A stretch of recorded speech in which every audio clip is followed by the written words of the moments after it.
So what we did, in fact, what we did is we had tried to identify the issue, solve the issues, and move forward.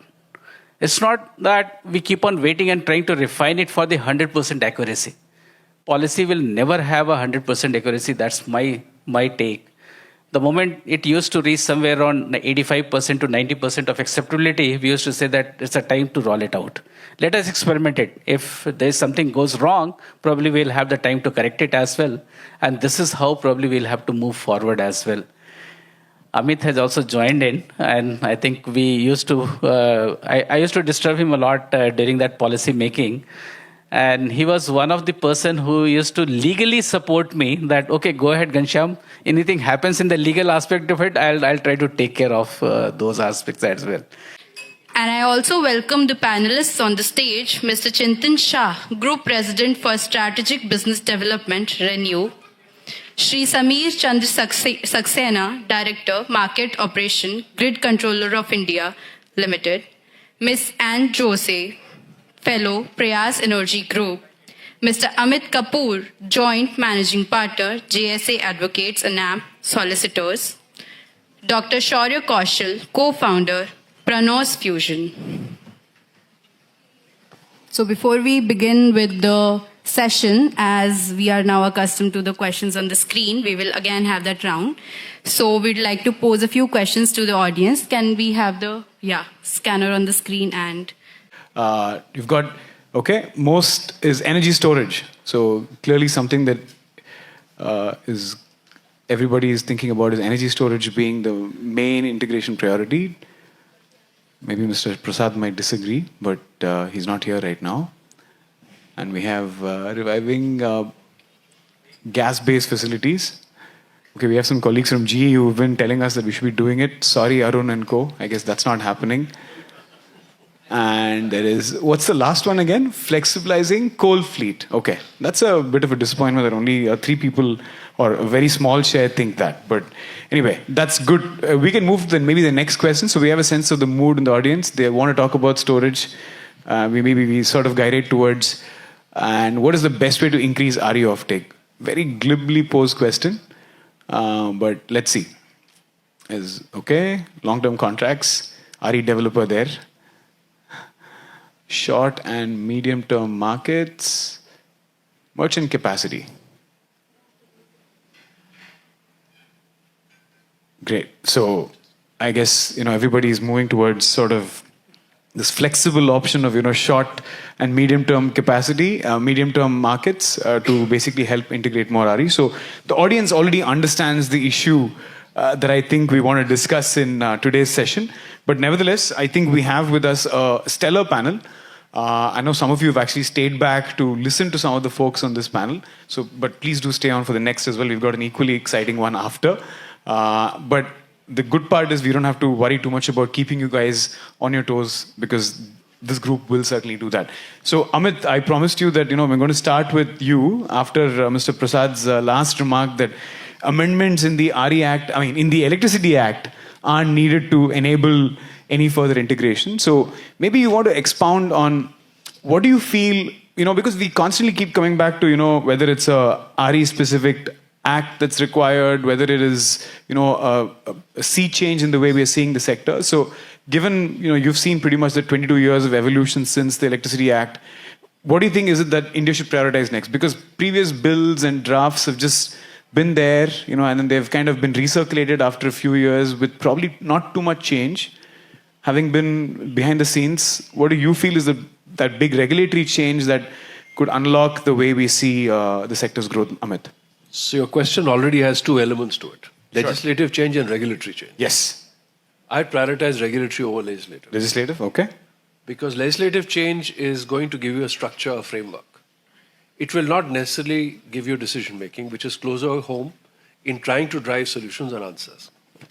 So if you want to look at the first animal or the elephant in the room, which has still not been pinned, and I still remember a CEW conference around 5 years back, I had pushed and said, why don't you please get a national model adopted for pricing the externality? We had announced in COP26 a carbon market, we are still making it. 3.5 years is long enough. So therefore, fundamentally, speed of movement. While on the one side in the morning we heard how quickly some of the changes were made in spite of legislation not coming through. And I must commend Mr. Ghanshyam Prasad, both as a Joint Secretary and then in CA, has really shown courage. At times at the cost of nightmares to me, because he'd call late at night and say, listen, I have done this, now please handle it. And I was not doing it because I was a lawyer who was acting for the ministry, but as a friend, I had told him that you have a call on my time only for the reason that you are working straight for the common man, for the economy. So moving from there, you need to go back to creating a robust regulatory institution where best in class are brought from all across. Right now, all that you get, and unfortunately I'm beating an old drum, I've done a report in 2005, 2006 on this. We've been talking about it. Prayas has been involved in some of those discussions for a long time. You do not pick the best technocrats outside the public sector. You do not pick the economists and financial analysts outside. You do not pick administrators outside. No, there's a problem there. And if you ask me, unless we are willing to create a cadre and provide a 10 to 15-year career track to any professional working in related sectors at the age of 40, 45, going up to 65, we are failing ourselves. You are 2/3 of Europe. The demand for the energy and the changes on technology as well as energy solutions are huge. So I would pay a lot of attention in getting good quality regulators who are able to engage with the problem and find answers. These are not great gospel discovery efforts which have to be made. You have to just deal with the problem. Each state has a peculiar challenge. Right now, one of the things, and I was joking with Chintan about that, we were chatting about it before we came up. I think one thing which got the maximum number of votes was energy storage. So can I ask, just by a show of hand, how many of you believe it should be battery storage? So 1, 2, 3, 4, 5, 6, 7, 8, let's say 12, 14 people. How many do you think it should be pump storage? You need to talk about it. I've just set a topic out. Because between the two, personally, knowing a little more about the sector, there is no question pump storage certainly must be where you are betting for the long term, for viability, and for a sensible solution, which is going to not just get you storage, but grid management and stability. As we go through, inherently introducing variability and challenges in grid stability. As you bring more and more solar, wind, hybrid, you need that.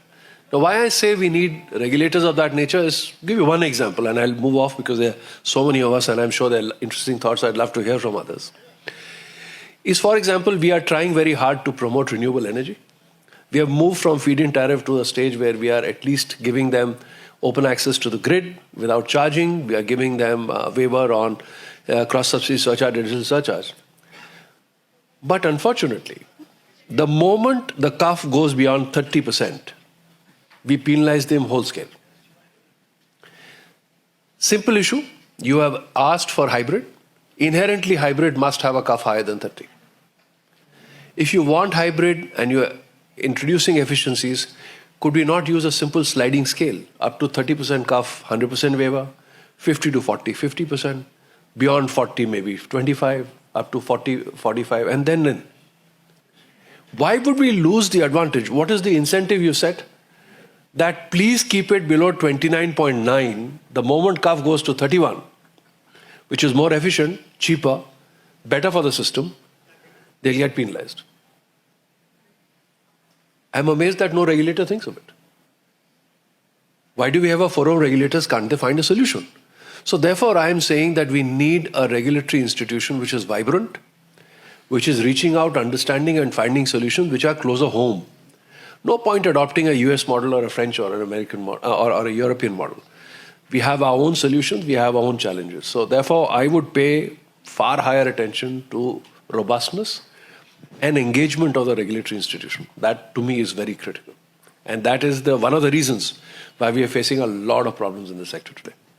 So, Amit, so what you've spoken about is the holy grail, where that just not just about the electricity sector, it probably extends to even the pollution control, PCBs, etc. So it feels like that's something that's ailing a lot of regulatory institutions, right? That same set of people not being given a track, something a little more tractable in the medium term or in the short term that you think could be done. This can be done overnight. This doesn't require too much. It just requires widening the net and picking the right people and giving them a career track. You have examples already there. You have Pramod Dev, who spent 15 years as a regulator. You have Mr. Vijay Talwar, who was sitting in DRC as the director tariffs, who went to become the chairman of Uttarakhand Regulatory Commission. Before that, he was UPRC. And then he came to the appellate tribunal. Now, these people knew the sector and they knew the policy as well as the dispute side.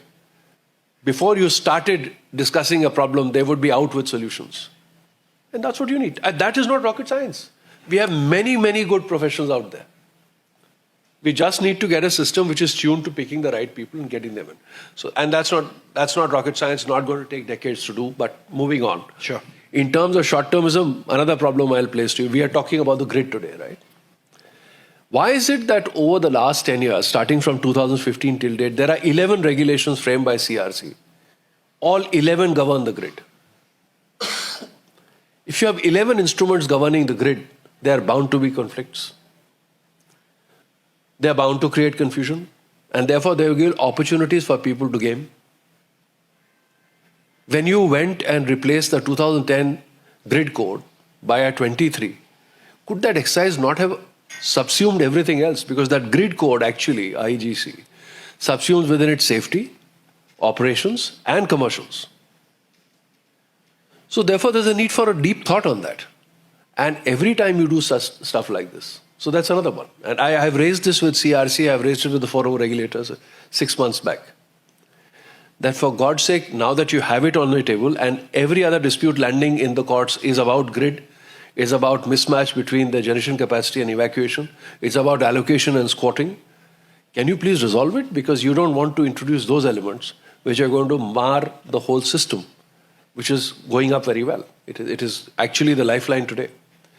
You are now looking at GCCs and all the big data centers coming up. As these externalities kick in, you are kicking two, I told you the hybrid and these two stories. The disincentives are very high. For people to come in and invest in it. Okay. Why would you put that in? If these are the growth engines. So all I'm saying is that the regulatory institution, far beyond a court of law, has to engage with the grassroots reality, the ground reality, anticipate and grow. So I would focus a lot on that. Now, if you are talking about low-hanging fruits, I have given you one. That you have 11 regulations that deal with the grid. And if you have 11 regulations dealing with grid operations, you are bound to have conflicts and problems. And that, to my mind, unless resolved, we are not going to get anywhere. The big story on coal versus renewables is something we should bury and go away from and accept the fact that coal is not going out of Indian energy security realities and the baseload for next 30 years. Let's try and work towards efficient coal, environmentally friendly coal, an approach which is going to give us the traction to build higher renewable contribution year on year, so that then becomes a fallback. And you have a much better operational viability. But these are not legal issues. These are systemic issues, these are sectoral issues. So you need that robustness of thinking in the institution. So I'm back to regulation. Because day-to-day operation is managed by the regulator, not by the policymaker or the legislator. Sure. That, to my mind, is the most critical one. Thank you, Amit. That I think really sets the stage for us to dive into more practical questions that I think some of our colleagues here are dealing with. Samir, I'll come to you. Thank you so much for your patience. I understand we've overshot your intended time here and you're very important and required out there. As we speak, our office at CW had a 1.5-hour outage of power. So not because of you, but nevertheless. We're entering this territory. We're probably not yet there when it comes to... Sure he has no role in it? No. That's the That's the transformer outside, I think. Hi, I'm Deepak Gupta from Urban Climate Finance. So we've heard about the pain of dealing with discoms. We've talked about the lack of visibility of 25 years for discoms. So all of this directly or indirectly impacts in the big gap between installed capacity and actual power generation by clean energy, by renewable energy, because that's what matters at the end of the day, not the installed capacity. What is the solution? Because, privatization of discoms, is that the solution? India is good at regulation. Look at the financial sector. We have an excellent regulator. The job of the state is to legislate and to regulate. When it comes down to operating companies or distribution companies, is it the best way to go forward? Why is nobody thinking of privatization of discoms? And when MNRE can line up a 500 gigawatt of bidding pipeline for renewable energy, when we can privatize Air India, why can't we privatize and regulate the distribution companies? Okay, it's a very heavy topic here, but maybe Amit and Anne, I guess you guys have some concrete views on this. Maybe take a stab at it to try and see how far we can sort of go in answering why it's not that trivial and why it may not be desirable in some cases as well. How much time do we have? We'll give you 5 minutes if you can really convince us all, yeah? This warrants a day. Okay. Amit, please. Yeah. Would you be surprised to know that the first privatization that took place on Orissa had an acronym DOA, Distribution Operation Agreement, which in medical terms is dead on arrival. The reason is that the state has always found it very difficult to let go. And till you let go, there is no question of privatization. Delhi. Privatization of distribution took place in 2002 at the back of an estimated 55% loss level. We used to buy 100 units. We would supply 45 on a metered connection and get paid for it. We would give annual subsidies of 3,600 odd crores. The privatization took place with Tata and Reliance coming in a 49-51 joint venture. Government of Delhi sits with 49% equity, shareholders, directors on the board. Would it surprise you to know that 1% loss reduction in Delhi is 100 crores rupees? The losses have reduced from 55% today to 6%. They are, by and large, BSES and Tata Power have been rewarded not only in India but Asia as some of the best performing utilities. Yet, for an annual revenue requirement of 7,000, 8,000 crores, the regulatory asset now calculated by DRC on direction of Supreme Court is 28,000 crores. Please tell me, in 100 rupees that you earn in a month, in which you pay 80 to the generator, you keep 20, out of which 6 is yours as profit margin, 6%, 7%. How do you address something which is threefold of 100? Does that answer your question why it doesn't happen? The chai wala outside your house or your office comes with milk, sugar, some fuel, bought for 100 rupees, knows that he has to make 150 if he has to feed his kids. All of us work in a sector where we spend 100, earn 50 and still feel good about it. How do you expect privatization to take place? So therefore, we need to change our mindset. We have to change our approach to activity. I am giving you a concrete example where from 55% it's come to 6%. That means 49% into 100 is 4,900 crores saved every year. Yet there are losses. So somebody who's rewarded as the best performing utility, there are statutory advice given by the DRC to government, which was placed to the parliament in 2010 and 13, where the regulator said, yes, the tariff has been shot, it's shot by a rupee plus, and went ahead and continued with the same tariff. Will you like to invest? No, that was a rhetorical question. You are the ones asking why you're not thinking of privatization. Come invest. Yeah, that's the point. Right. Therefore, we need to go back to the first principles that privatization will take place if we give a framework in which people who invest the money, in which 75% comes from banks, as Chintan said, 70 to 75%. can be paid for. Today you're living in a situation where if you default in payment of loans, in 6 months you can be taken to bankruptcy. In a year you lose your management. But the 28,000 odd crores that I mentioned to you, by the way, has been built up since 2004. 20 years. And they're facing a threat of termination of license. And they're surviving only because of the injunction granted by Supreme Court. So therefore, we need to change the approach. All of us as consumers have to start paying our bills rather than the kundi. We have to accept that it costs, because ultimately what does constitute the cost? Employee cost. When the consumer price index and wholesale price index goes up by 6 and 8 and 10, when our respective take-homes go up, why would the distribution companies tariff not go up? They work in the same system. So therefore, there is one fundamental feature about willingness to pay. Second is, politicians, the parliament enacted the law.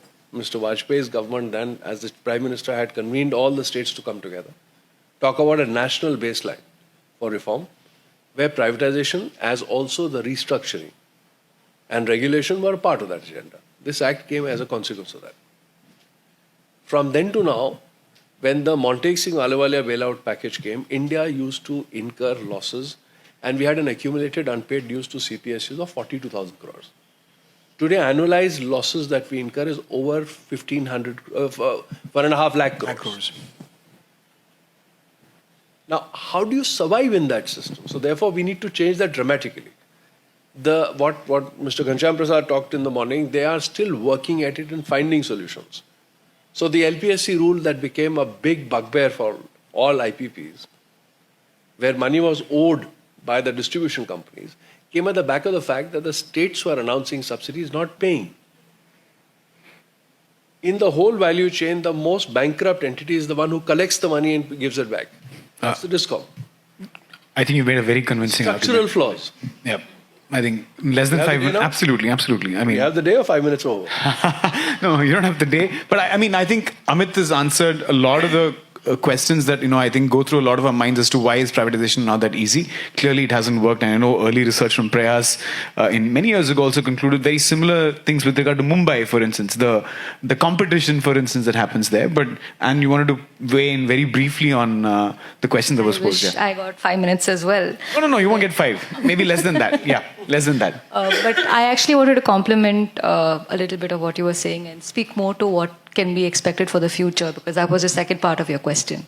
I think clearly what is happening is, why we want privatization, or this sort of aura is there around privatization, is because consumers expect better services.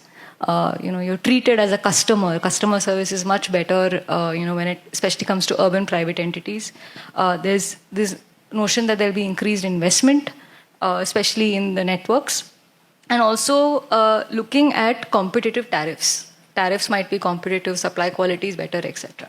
My question is, whether private entities will be able to provide that or not is not even, part of the construct, or should not be the part of the construct in the future. The question is, do we really want a monopoly supplier who is a regulated entity which is provided 16% return on equity for their investments? I mean, that is really the question, right? Are all the costs that entity incurs supposed to be passed through? How is that going to encourage competition with monopolies? Today we have reached a place in India, because of all the network investments, because of market, because of developments in renewable energy, where consumers can finally exercise their choice. They can sign contracts with generators. We have open access under Section 42, which has matured over 20 years, or many implementation aspects have been addressed. So why are consumers not getting that choice of their own supplier? I think that is more critical. Can we move away from going from public monopolies to private monopolies to actually a situation where we are talking about consumers choosing their suppliers in the market, looking at services, looking at whether tariffs are competitive, looking at what generation they want. Many consumers want only green energy, 15-minute green energy. Are DISCOMs suited to provide that? I'm not really sure. Many private DISCOMs are still, procuring their capacity on medium-term markets, because they have not sign their own long-term contracts. So if you require certain services, I think a larger market is much better poised to provide that than a private. Why one private entity? Why not lots of private entities? Why private? Why not national suppliers? I mean, wouldn't a national aggregator, which is not bound by state regulations but by national regulations, be much more adept at sort of aggregating demand and providing different services to consumers? Why can't we think about having multiple supply licensees catering to different aspects? I think that opens a lot more, room for thinking about a sector in a different way, because the sector is not what it was in 2003 or 96 when privatization was thought of. We really not, is network development, AT&C loss, for example, is that the most important challenge today? Maybe not. We're already talking about 15% AT&C losses at the national level. It's important in certain pockets. Back up to 22, but yeah. No, but yeah, I get the point. Yes. I'll just supplement one point. Yeah. And that is at the heart of it. That's why I said regulation is more important than all this. You have a situation where consumer choice is ingrained in the law. Non-discriminatory open access is the root. But do you know that normally power sector has a situation where the additional surcharge and cross-subsidy surcharge to get power from a choice of generator of yours can go up to 5 rupees a unit. Yes. If the charges on transmission, allocation of losses and open access is going to be 5 rupees and you're buying power from a solar, a wind or a hydro at 2 rupees, you're paying 7 for what was meant for 2. What kind of market is that? So therefore, first principle of creating a market, therefore cutting the barriers out. On principles of the Constitution, Article 301, 307 should be there. This is not European Union with national boundaries. This is one grid, one country. United States doesn't have. We have one unified grid. We still are not able to create one market.